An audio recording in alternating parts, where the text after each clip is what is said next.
La muerte de 32 agentes cubanos que protegían al detenido Nicolás Maduro y cuyos funerales se cumplieron esta semana en La Habana confirmó los estrechos vínculos entre los opresores cuerpos de seguridad de Caracas y La Habana. Por años el régimen venezolano negó la presencia de efectivos militares cubanos. Antonio Rivero, general del Ejército de Venezuela en retiro y quien se encuentra en el exilio, nos acompaña a esta hora. General, bienvenido a NTN 24. Muy buenas tardes, Nicolás, y a toda la audiencia de NTN 24. General, usted conoce las Fuerzas Armadas venezolanas desde dentro y usted venía denunciando desde 2010, por lo menos públicamente, la presencia de militares cubanos en Venezuela que, según me decía antes de esta conversación, venían incursionando incluso desde años anteriores. Hoy finalmente el régimen cubano admite explícitamente lo que usted por años ha denunciado. Ya tenía conocimiento de la presencia de militares o de escoltas o de seguridad personal de Hugo Chávez desde el año 2002, después del 11 de abril, después que regresó Chávez en 2013. Es que es desde allí prácticamente cuando se hace ya común o se hace rutina o se hace orgánico la presencia de un círculo o de un anillo de seguridad presidencial cubano en Venezuela. Y por supuesto esto se regulariza a partir del 2007 o 2008 cuando se firma un acuerdo militar de más de 15 acuerdos de conveniencia entre los dos países y que termina creándose una unidad militar que es el GRUCE. Eso lo conocimos precisamente ustedes a través de NTN 24 y estando yo clandestino en Venezuela.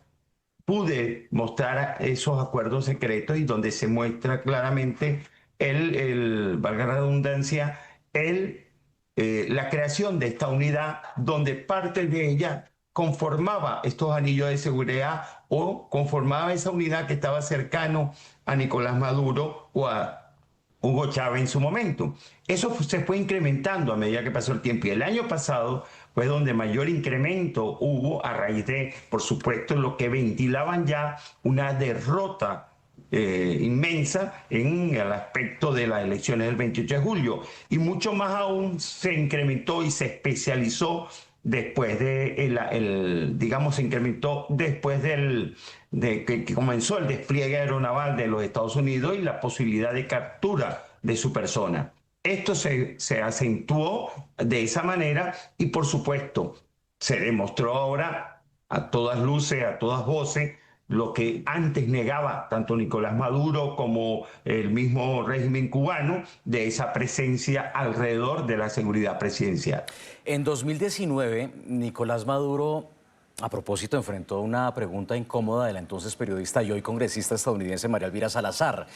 En este diálogo transmitido por la cadena Univisión, ella le puso sobre la mesa las estimaciones del Departamento de Estado que hablaban de miles de militares cubanos en Venezuela. Maduro lo negó tajantemente, calificando esa denuncia como una supuesta fábula y una mentira, recordemos.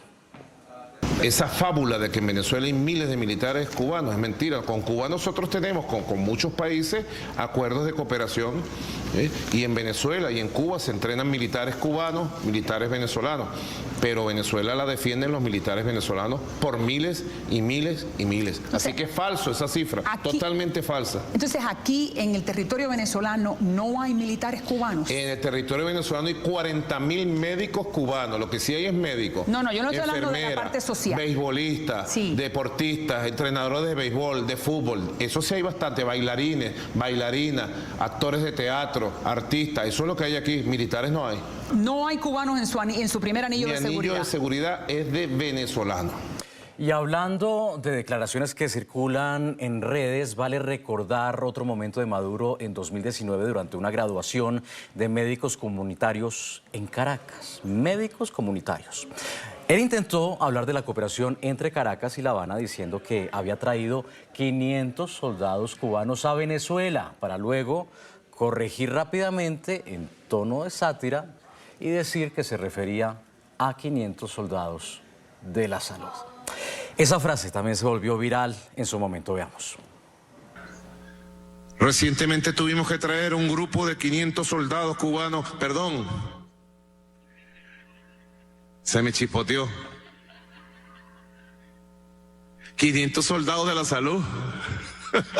Batas blancas, venían con su uniforme bata blanca. Recientemente tuvimos que traer 500 médicos especialistas cubanos para los hospitales, para los CDI. Vuelvo con el general del Ejército de Venezuela en retiro, Antonio Rivero. Usted como militar, al escuchar esas declaraciones en 2019, ¿qué siente hoy? Que ahora finalmente admiten, labios para afuera, esta colaboración. Usted que denunció la presencia militar cubana. Mira, esa salida que tuvo como error, yo le doy dos interpretaciones. Hubo una intención, ¿por qué? Eso fue hace poco, eso fue el año pasado, hace 2 años, no más allá de 2 años. Eso fue reciente, que habló de 500 y yo lo escuché y lo vi, pues. ¿Qué analizo detrás de todo esto? Es una forma de señalar, están aquí, son fuerzas aliadas, una manera de transmitir subliminalmente el que están protegidos, el que hay fuerzas dispuestas a apoyar a la Fuerza Armada o a Nicolás Maduro, al régimen, pues. Es decir, que cada médico, cada deportista, cada persona que trabajara en ingeniería o en educación, en la labor social que llevó las misiones en Cuba, Venezuela, al país, el difunto traidor Chávez. Eso implicaba que tenían una misión y que estaban entrenados para combatir independientemente de que fueran médicos o no. O sea, eso a mí me lo demostró. Y te doy un caso personal. Yo cuando recibí un cargo en la frontera, un cargo de jefe de Estado Mayor, y por mi alta jerarquía como general, enviaron un médico cubano para que me chequeara permanentemente. O sea, un médico cubano. Pero cuando me doy cuenta, y yo lo llevé con cierta cautela porque me permitió investigar y averiguar mucho más. Mi estrategia fue esa, tratar de sacar información relativa, y que fue mucha la que me sirvió para poder denunciar posteriormente tanto la presencia militar en Venezuela como cuántos cubanos existían en Venezuela en todos los órdenes y cuántos de ellos representaban unos combatientes, unas personas entrenadas militarmente para en un momento determinado de rebelión civil o de protesta pudieran actuar, y actuaron muchos de ellos de esta manera a través de esas, digamos, en esa manifestación y a través del convenio Cuba-Venezuela, de esas misiones sociales que llevaba. Era un médico y entonces él sabía desarmar con los ojos cerrados prácticamente un M16, un FAR, un AK-37, y disparaba, bueno, pues impresionantemente. Entonces, no era cualquier médico. Entonces, eso que pudo haber sido un error es una afirmación de lo que realmente existía, pero pudo haberlo soltado deliberadamente o sarcásticamente para que eso se introdujera como un factor de atención a lo que estaba presente en ese momento. Y fíjese que en la televisión cubana, en los homenajes que le rindieron a estos militares cubanos caídos defendiendo a Nicolás Maduro, vendían la imagen de que eran unos héroes, de que resistieron con valor, con fuerza, que respondieron, pero en últimas esto revela que no tenían capacidad, que fueron rápidamente reducidos por Estados Unidos, un discurso muy distinto al que están tratando de vender allí en Cuba. Totalmente, totalmente. Y ellos sabían, por supuesto, yo puedo entender y puedo comprender como militar y en un plano de seguridad, en un plano de resguardo, el hacerme a ello para tratar de ver hasta dónde puedo llegar.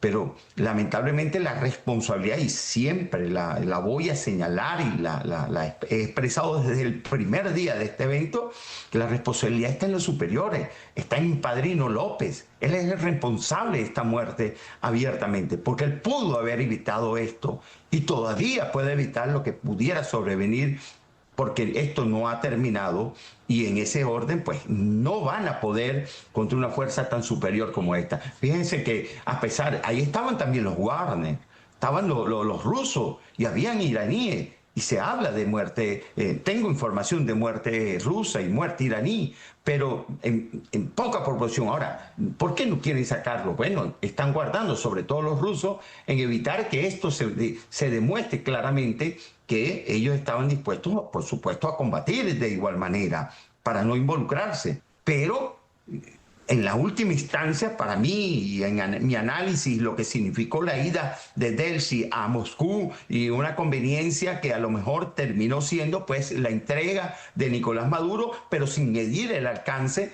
y por supuesto Rusia sin involucrarse decididamente. Los sistemas S-300, los sistemas antiaéreos, no dieron la talla, no funcionaron a la debida. Los radares chinos tampoco. Esa integración, por más algarabía, por más inflados que pusieron esos sistemas, por más que significó la efectividad de los islas, no fueron efectivos. Entonces, dice mucho de la superioridad, pero también dicen a lo interno la responsabilidad de lo que ellos tenían en sus manos, y por supuesto son los que realmente deben asumir total y absolutamente estas muertes tan, yo digo, lamentables porque la superioridad militar dio lugar a ello. Sí, ve, acá hay algo importante que usted acaba de decir que no puede pasar de agache, como decimos en mi país, y es la muerte de rusos o iraníes en esta operación que terminó con la caída de Nicolás Maduro. ¿Qué proporción, qué números tiene usted, qué sabe usted?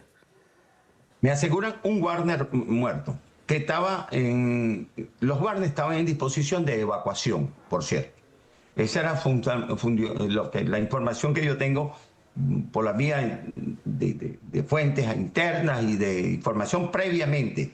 Y uno de ellos murió allí en ese entorno porque estaba dentro de la asesoría, pues no sé en qué proporción. Si hubo más, me dicen, pudo haber habido más, sí.